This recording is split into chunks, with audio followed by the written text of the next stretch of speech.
Alright guys, today we are gonna be reacting to The Entire Room Froze, Putin Calm Down, a provocateur in a minute on live TV. Guys, thank you so much for the support. We're gonna simply jump in here. Let's go. Разве Россия это сделала? Мы хотим, чтобы на всей территории Украины был мир и процветание. В сети разбушевался и устроил настоящий резонанс эпизод с прямой линии президента России Владимира Путина, на которой журналист задал весьма провокационный вопрос. Данный журналист – частый любитель ставить собеседника своими вопросами в неудобное положение. И несмотря на то, что президент Путин был в курсе его репутации, он не стал обделять журналиста и позволил ему задать свой вопрос. Сказать, что ответ Путина удивил журналиста, это ничего не сказать. Представляем вашему вниманию тот самый эпизод, который, мы уверены, не оставит вас равнодушными. Мои коллеги мне говорили, лучше не давайте ему слово, потому что он скандал устроит. Вы хотите скандал устроить, нет? Спасибо, скандала не будет, как и не было. Ну, слава богу. Владимир Владимирович, я хотел спросить, вот, а сколько вы тратите денег на оккупированный Донбасс? Там же нищета под вашим руководством, а люди превратились в рабов России. И если можно по выборам, вот вы анализируете постоянно рейтинги, и скажется впечатление, что вмешиваетесь тем самым в избирательный процесс, как когда-то делали в Соединенных Штатах. Не кажется ли вам, что может так получиться? What? This guy just asking too many questions, man. И скажется впечатление, что вмешиваетесь тем самым в избирательный процесс, как когда-то делали в Соединенных Штатах. Не кажется ли вам, что может так получиться, что прямого диалога между президентом Украины и России не будет до того момента, пока вы не поменяете место работы? Это по поводу страданий людей, которые живут на Донбассе. Вот вы же гражданин Украины, и вы считаете этих людей гражданами своей страны, живущих на этой территории. Скажите, пожалуйста, кто установил блокаду между Донбассом и остальной частью Украины? Разве Россия это сделала? Это сделали украинские власти. Ввели сплошную экономическую блокаду территории, That's crazy, man. So why did Ukraine created a blockade? Or they were treating that region wrongly? What was the reason, guys? See, I didn't know. I knew there was like a small civil war back in the early 2010s or 13. I don't remember. I don't have my dates here. But why is that? Why Ukraine was so rough with that region? Let me know in the comment section below because I have no idea. Которую они считают своей. Вот мы действительно оказываем гуманитарную и другую помощь и поддержку людям, которые проживают на этой территории. Но и только для того, чтобы их окончательно там не раздавили, не съели и не порвали. Теперь по поводу того, что как урегулировать отношения и кто останется у власти, кто не останется. Дело не в персоналиях, дело в отношении к людям.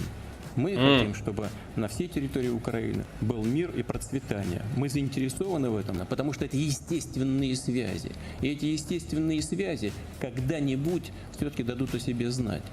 Но пока в киевских коридорах власти находятся русофобы, не понимающие, в чем, собственно говоря, интерес своего собственного народа, вот такая ненормальная ситуация будет продолжаться, вне зависимости от того, кто находится у власти в Кремле.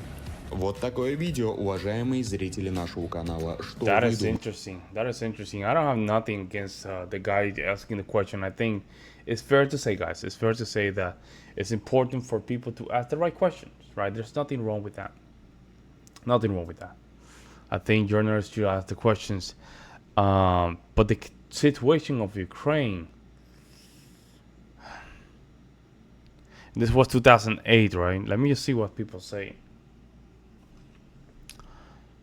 Let me see what people say here. This correspondent represents Ukraine, but looks like an offended and abandoned divorce. Say with a trailer with her question and claim, ready to do anything for revenge. Yeah, so he asked too many questions. See, too many questions at once. I know he doesn't have a lot of time, but too many questions. It's old stuff. Why do you give it out as fresh? Doesn't do you credit. Well, that's what they have. I don't know, man. Interesting.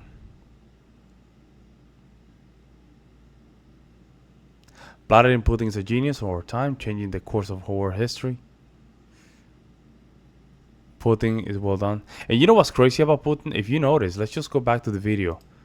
He knew what this do, right? Where was it? Here. Let's see. Right here. Давайте мы слово, потому что он скандал устроит. Вы хотите скандал устроить, нет? Спасибо, скандала не будет, как и не было. Ну, слава богу. Владимир Владимирович, я хотел спросить, вот, а сколько вы тратите денег на оккупированный Донбасс? Там же нищета под вашим руководством, а люди превратились в рабов России. И если можно по выборам, вот вы анализируете постоянно рейтинги, и скажется впечатление, что вмешиваетесь тем самым в избирательный процесс, как когда-то делали в Соединенных Штатах. Не кажется ли вам, что может так получиться? Yeah, there was no connection. Guys, I followed this case very closely. There was no connection between Russia and the election of 2016. There was no evidence. Zero evidence. Everything started because a guy from the UK wrote an article supposedly that he found certain things, and the Democratic Party just ran with it. That's what happened. Literally, that's what happened. The Democratic Party literally just ran with it. And they because of that article, that op-ed, they just ran with that, and for the last 4 years, from 2016 all the way to 2020. Между президентом Украины и России не будет до того момента, пока вы не поменяете место работы. Это по поводу страданий людей, которые живут на Донбассе. Вот вы же гражданин Украины, и вы считаете этих людей гражданами своей страны, живущих на этой территории. Скажите, пожалуйста, кто установил блокаду между Донбассом? Yeah, hopefully that region. I don't know what's going on right now, but they're still at it. I think the president of the United States just do like a takeaway. He said, I'm not gonna deal with this. You guys have to deal with it for the next whatever, Yeah, at this point, Russia and Ukraine, they have to just go at it to each other and just figure out, because I personally don't like when we have wars, and most importantly, we have men dying. I don't think that's, and first of all, European men are just going extinct at this point, because a lot of these countries they're not even about the replacement rate. So this is very hard. This is very hard for Europe. But hopefully they can find like a common ground. They can just get it done, guys. That's my opinion on this. But let me know what you guys think in the comment section below. I would love to hear you guys' opinions regarding the matter. Meantime, guys, I'll see you next one.